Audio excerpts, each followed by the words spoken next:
चिरैया चारा बाँटते बुढ़वा बबढ़ेरा आँटते।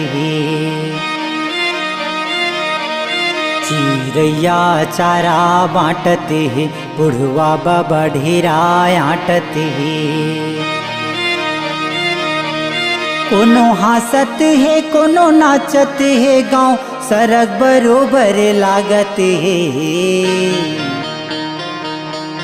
चिरैया चारा बाँटते बुढ़वा बबढ़ेरा आँटते।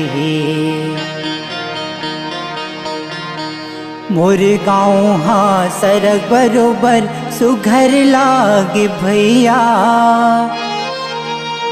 जम्मो हंसत नाचत हावे जैसे किशन कन्हैया।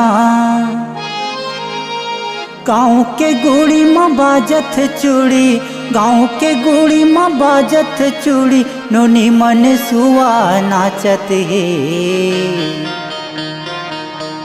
चिरैया चारा बाँटते बुढ़वा बबढ़ेरा आँटते। अमृत बन जाते संगी गाँव के कुआं के पानी, इसी बरोबर जोड़ लगते मोर खदर के छानी। घर दुआरी नहीं अटारी, घर दुआरी नहीं अटारी, सुख के रोटी खावत है। चिरैया चारा बाँटते बुढ़वा बबढ़ेरा आँटते।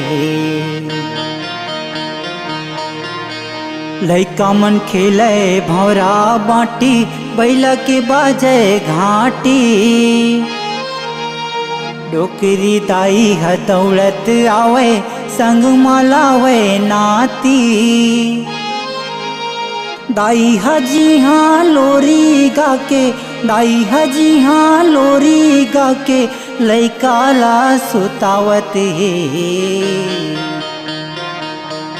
चिरैया चारा बाँटते बुढ़वा बबढ़ेरा आँटते। फैले अतका उजियारी माँ झंझावे कारी बदरिया। दौरी बेलन खिदय काका गावत रथे ददरिया।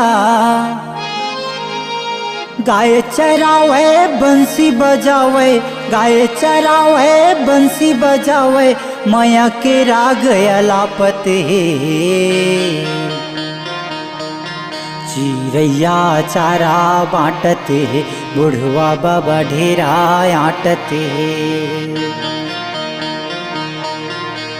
चिऊ चिऊ चिरैया बोले बर पीपर के छाओ माँ।